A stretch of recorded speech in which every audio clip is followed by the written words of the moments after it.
Be still for a moment. Take a deep breath. Imagine you're walking down a long path, surrounded by ancient silent trees.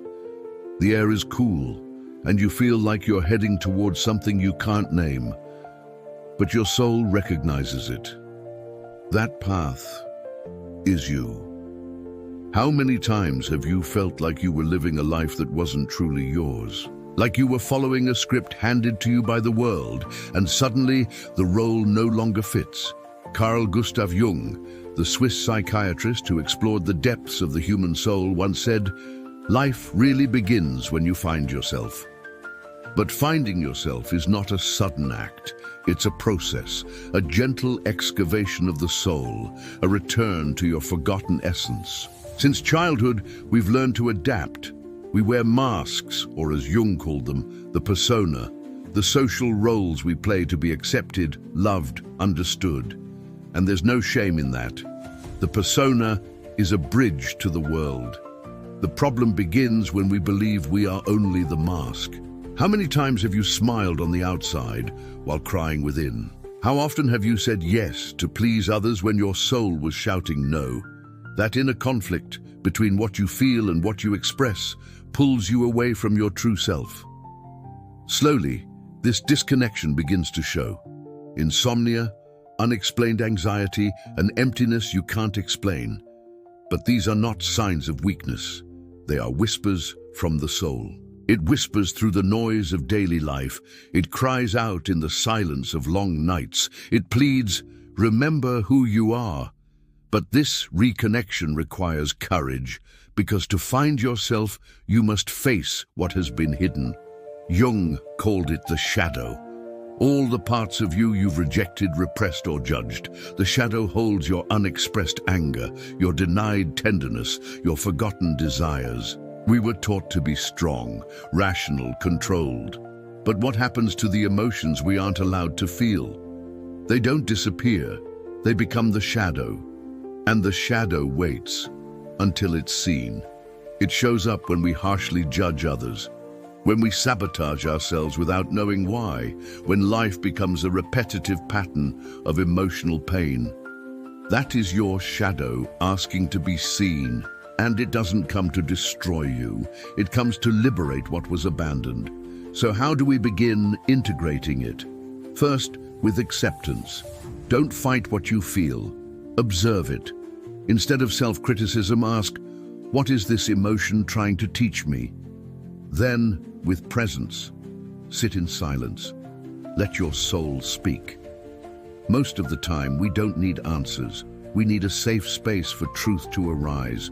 Honor your path. You've survived, you've searched, you've tried to love even if clumsily. And now something within you awakens. Your life doesn't need to reflect others' expectations. It can be the honest expression of your soul. When you look at yourself with compassion, not as a broken project, but as a soul in process, something shifts. The external pressures loosen. Your inner voice finds space. And a new path begins to unfold. In the next part, we'll go deeper. You'll learn about inner archetypes, how to embrace your shadow, and how to begin walking your own sacred journey, the path of individuation. As you begin removing the layers that cover your essence, fear may arise, fear of not knowing who you are, fear of becoming lost. But this fear isn't a sign that something is wrong. It's a sign that you're leaving the surface and entering the depths. Jung said, what you resist not only persists but will grow in size, and only what is accepted can be transformed. In this sacred process of self-discovery, we encounter the world of archetypes, universal patterns that live in the collective unconscious and shape our inner world. They are like symbolic maps of the soul. Within you lives the sage, the healer, the warrior, the lover, the orphan, the rebel. These inner forces show up during different phases of life, and recognizing them helps you see your emotions and decisions not as flaws, but as archetypal energies seeking expression. Maybe right now you're living the orphan, feeling abandoned, misplaced, or perhaps the sage is beginning to emerge, the inner voice that observes gently, speaks wisely, and walks slowly. When you identify these archetypes in yourself, a new awareness begins to grow. You move from judgment to understanding, from confusion to compassion, and when that happens, something sacred occurs. You stop chasing life on the outside and start building it from the inside. You begin to realize that the meaning of life isn't found in what you achieve. It's found in who you become when you live in truth. But let me tell you something important. You were never meant to walk this path alone. You never were. If this message resonates with your soul, even quietly, I gently invite you to support this journey. Not just for you, but for others walking beside you in silence. Subscribe to this channel. This is a safe space for souls seeking meaning. Here, we heal together. Each video is a soft step toward the life that truly wants to be lived in you. When you subscribe, you tell life, I choose to go inward. When you like, comment, or share, you help others hear what maybe they've longed for in the quiet of their hearts. There are no formulas here, only seeds. So, give yourself permission. Click that subscribe button. Join a community where vulnerability is honored and the inner path is sacred. And as you begin to integrate these inner pieces, something extraordinary begins to unfold. Your vibrational frequency changes. Your choices become more aligned. Your relationships become mirrors, not masks. Because when you find yourself, the outer world reshapes to reflect your new vibration. The mind calms, the heart opens, the body softens. Bruce Lipton, a biologist and pioneer in epigenetics, reminds us, your beliefs control your biology. When you begin believing you are worthy of authenticity, your body begins to align with that truth. You heal, not only physically, but emotionally and spiritually. But let's be honest, it's not enough to just know. You must feel. You must integrate. You can watch 100 videos, read a dozen books, but if you don't create space to truly listen within, nothing will change. So I invite you now to a short practice. Close your eyes, take 3 deep breaths, and gently ask yourself in silence, who am I when no one is watching? Let whatever comes arise without force or judgment. This simple act of listening is the beginning of self-liberation, the beginning of true presence. And in the final part of this journey, we'll go even deeper. You'll discover how to transform your wounds into wisdom, and how one sacred word can open a door to healing and manifestation. This word is more than a concept. It's a key, and it's waiting for you in the next step of our walk. Now that you've come this far, something inside you has already shifted.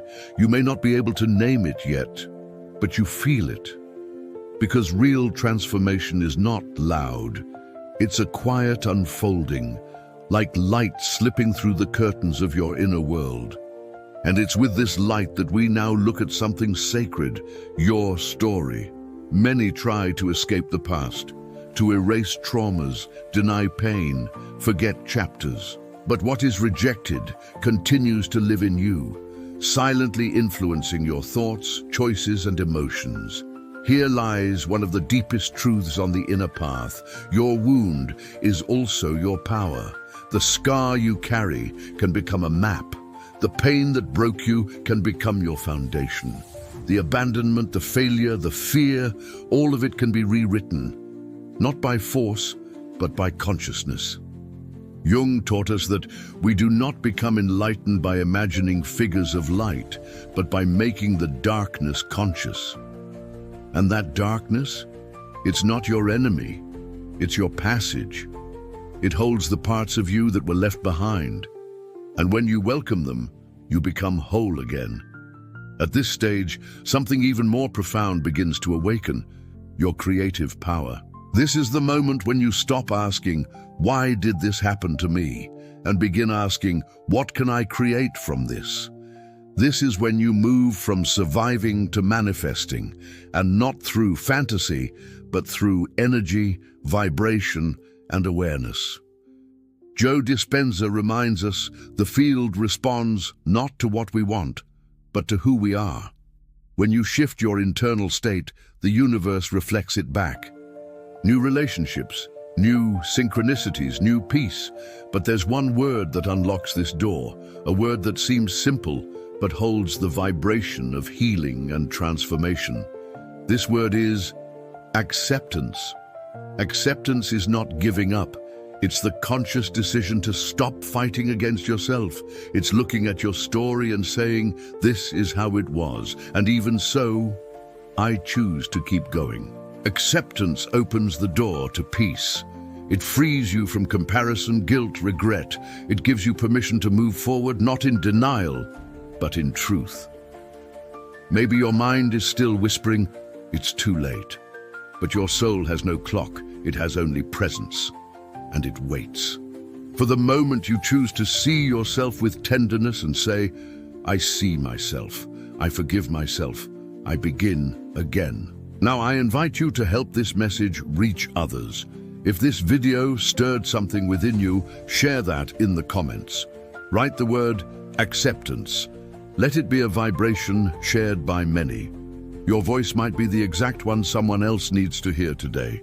And if you haven't yet, subscribe to this channel. Here, we're not building audiences. We're building a sanctuary for seekers, healers, quiet warriors of the soul. When you subscribe, you're not just following a channel. You're choosing a frequency. You're saying, yes, I'm walking home to myself. Like the tide returning to shore. Like the breath returning to the heart. Your life begins the moment you choose to stop abandoning yourself. And now is that moment. So take one more deep breath, gently close your eyes, and whisper within, I accept who I was. I honor who I am. I allow who I'm becoming. Let that prayer guide your next steps. Let it shape your day. Let it ripple through your choices. You're not alone. You never were. And the path is always open because the path is you. Until the next video, keep returning to the home that is your soul.